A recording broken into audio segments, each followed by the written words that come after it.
Hi, this is Krishna Iyer with the Iyer Think Tank in Delray Beach. This is a short podcast on Francis Jennings' book. It's right here. It's called The Invasion of America. It's the Indians, Colonialism, and the Cant of Conquest by Francis Jennings. He is, a pretty good scholar. He has written a pretty, objective survey of, American crimes against the Indians in the United States. The genocide that they did, that everybody calls a genocide, but they deny is a genocide. That is what they are. They are sadistic, mass murdering cover-ups. They do sadistic mass murdering cover-ups. But actually, it's interesting after reading this book and after understanding what's in it, I now know that they are cover-ups because their white supremacists were cover-ups. The ones that came here from Britain covered stuff up. And we're just going to go through a short outline. This is basically a prelude to a presentation I'm going to make on this book. I'm going to have a podcast and go through the book. I may not be able to go through every word, but it is available publicly on Amazon and eBay. You can read it and you can get all the information you need. It is available. It is a great investment. It's like $15, $20, $25. And if you read it, you'll understand American history. And you'll understand where the American frauds propaganda originated. The father of American fraud media. I mean, I call him the father of American fraud media, John Winthrop Sr. We're going to go through him. He was, the forefather of American fraud media. He is the icon or the model, the role model for the American media, like the New York Times, Washington Post, and how they, commit fraud when they, produce journalism. It's not, journalism, it's fraud journalism. So we're going to get started. It's called America, the Cant of Conquest. Basically, the civilization of the United States, the white supremacists who came here, were European frauds. They were frauds from Europe. They were white frauds from Europe.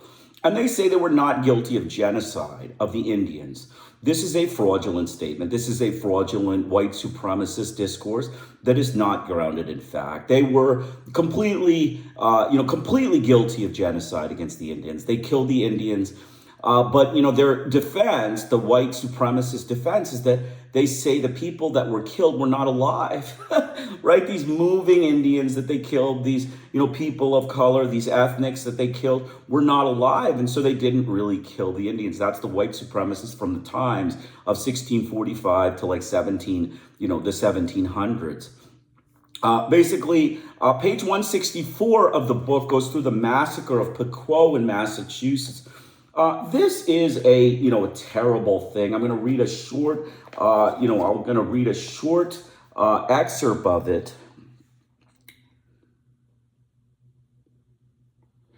About midnight, I heard a great shrieking, and I ran to the ramparts of the fort and looked over to Pavonia, saw nothing but firing, and heard the shrieks of Indians murdered in their sleep. When it was day, the soldiers returned to the fort, having massacred and murdered 80 Indians, and considering they had done the deed of Roman valor in murdering so many in their sleep, where infants were torn from their mother's breasts and hacked to pieces in the presence of the parents, and the pieces thrown into the fire and the water, and other sicklings being found to small boards, and then cut, stuck, and pierced, and miserably massacred in a manner to move a heart of stone. Some were thrown into the river, and where the fathers and mothers endeavored to save them, the soldiers would not let them come on land, but made both parents and children drown children from 5 to 6 years of age, and also some old and decrepit persons. Many fled from the scene and concealed themselves in the neighboring siege, and when it was morning, came out to beg a piece of bread and to be permitted to warm themselves. But they were murdered in cold blood and tossed into the water. Some came by our lands in the country with their hands, some with their legs cut off, and some holding their entrails in their arms. And others had such horrible cuts and gashes that worse than they were could ever happen. So you could see, that is, pretty much the Massachusetts government's, genocide of the Pequot. It was a genocide of the Pequot Indians. It happened in Puritan New England. Basically, David Peterson DeVries left an unforgettable picture of, the whole Indian terrorizing and the Massachusetts slaughter that occurred.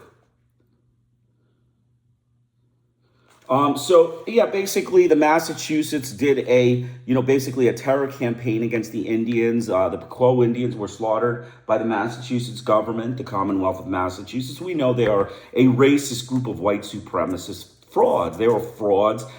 We can call them Puritans, but they're all Roman Catholics now, and they're the same kinds of sadistic butchers. And the cruelty you see in this book is actually similar to the cruelty in all of the South American states. In all of the American military dictatorships, they modeled the cruelty against the Indians in South America against their, forefathers, the mass murder, throwing kids in the air and shooting them like, target practice, taking, women and macheting them, cutting up a child that was suckling on a mother's breast. These are all white American crimes. These are white American racist U.S. government, sadistic, detached, cruel, homicidal, and genocidal butchers. I mean, let's face it, the U.S. government is mentally deranged, as cruel people. They are mentally deranged, cruel people. They have always been so, and they will always be so, because when you call them out on it, they shoot you, or they try to murder you, or they try to prevent you from talking.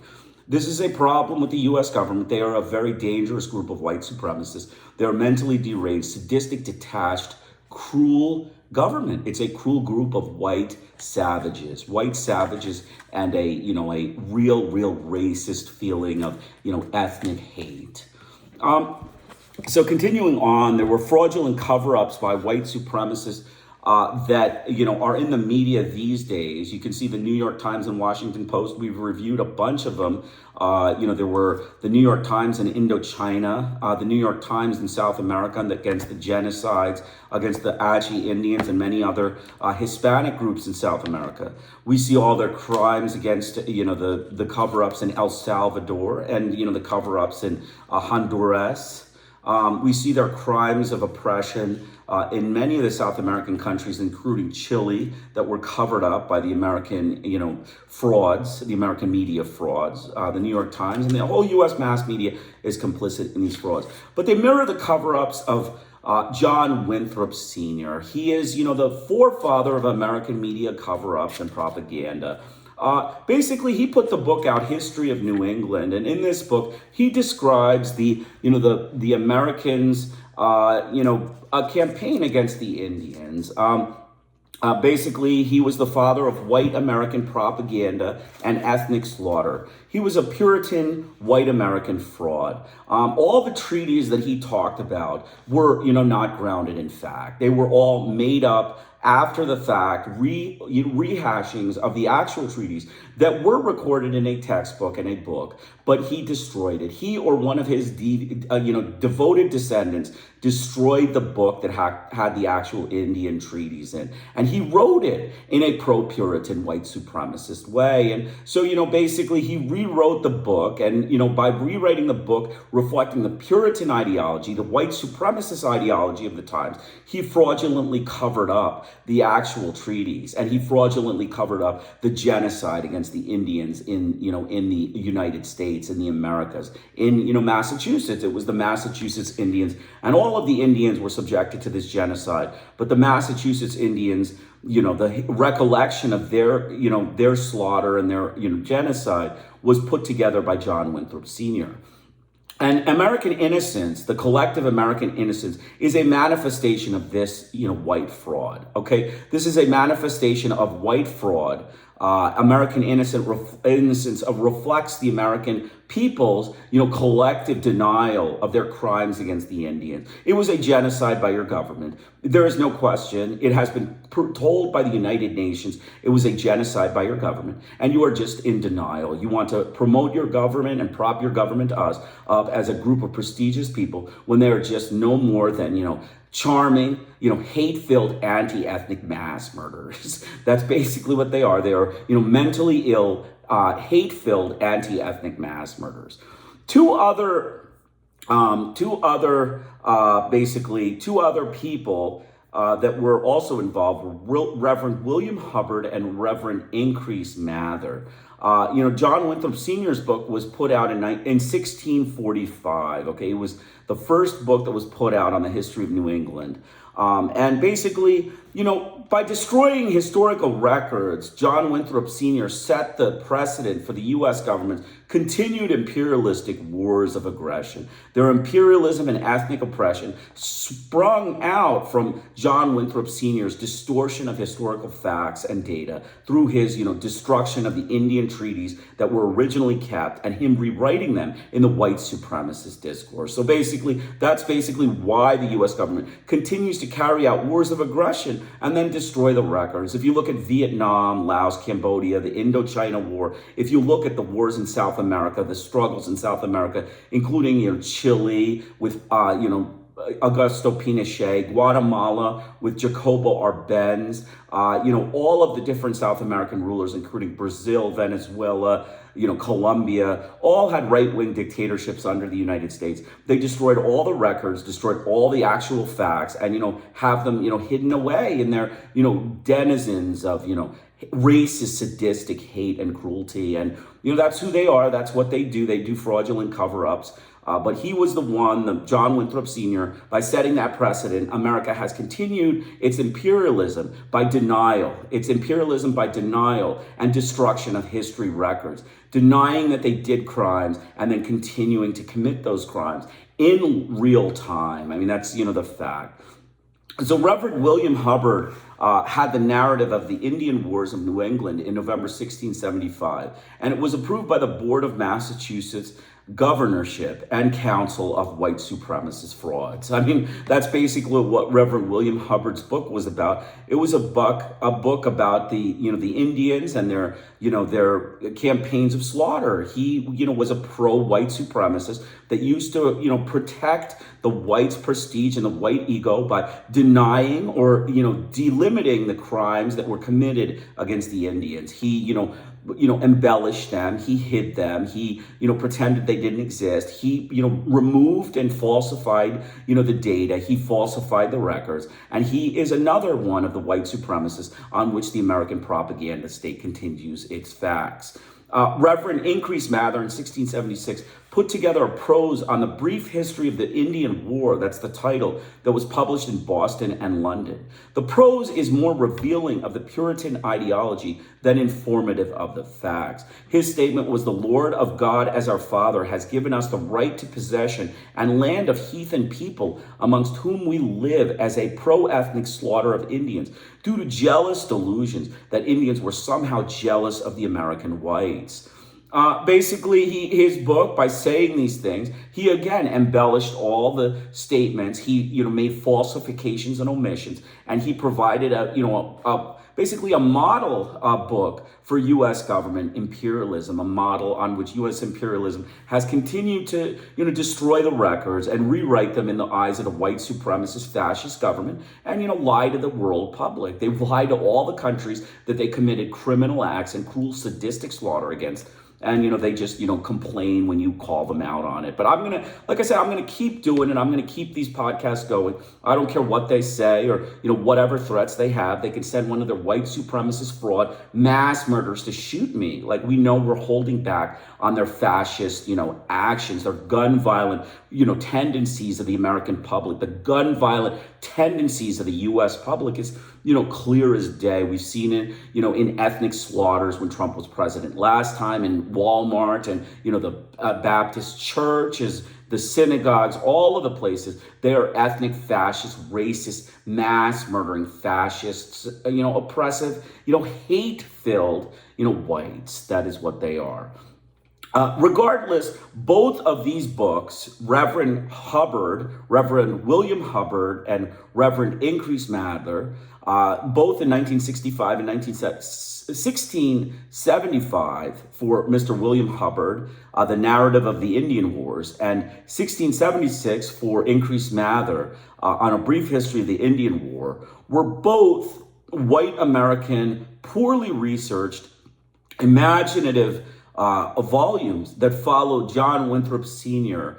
in the fraudulent ideas that were first cast by him in his book, The History of New England.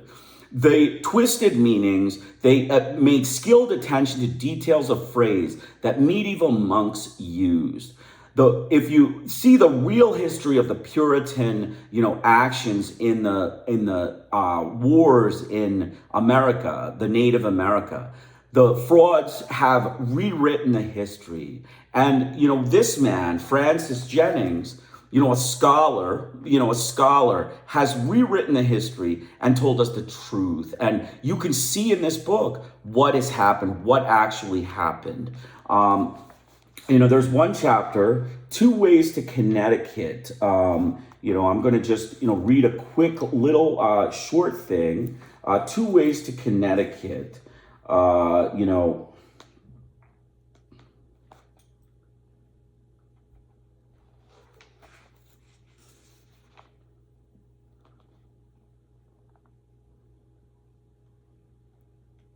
Basically, there was a person named Mr. Stone, and basically, Mr. Stone was a drunkard. He was a drunkard. He was a problematic person that was banished by the Puritans at the time. He was banished by the white supremacists, and he went away and he was murdered, and no one knew who murdered him. But he had been banished and he had lost credibility. After being banished, he had lost credibility from the Massachusetts colony, but yet the Massachusetts colony used his murder to blame the Indians for his murder and then committed genocide against the Pequot people. And that is in this book. That fact is in this book. He was murdered by, probably Jennings alludes to one white supremacist that did it for the government as a pretext for their war against the Indians.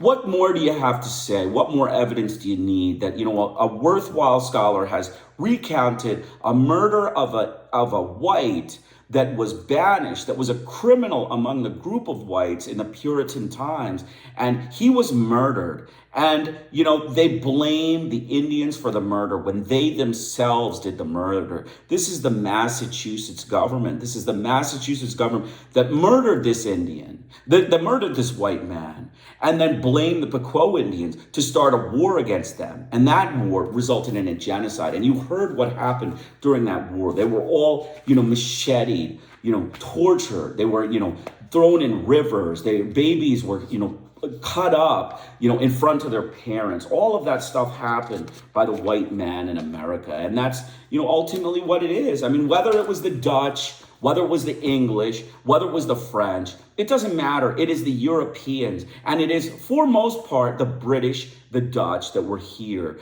And we don't know who did these massacres, but we know the colony of Massachusetts was a British colony. So, it was under the King of England.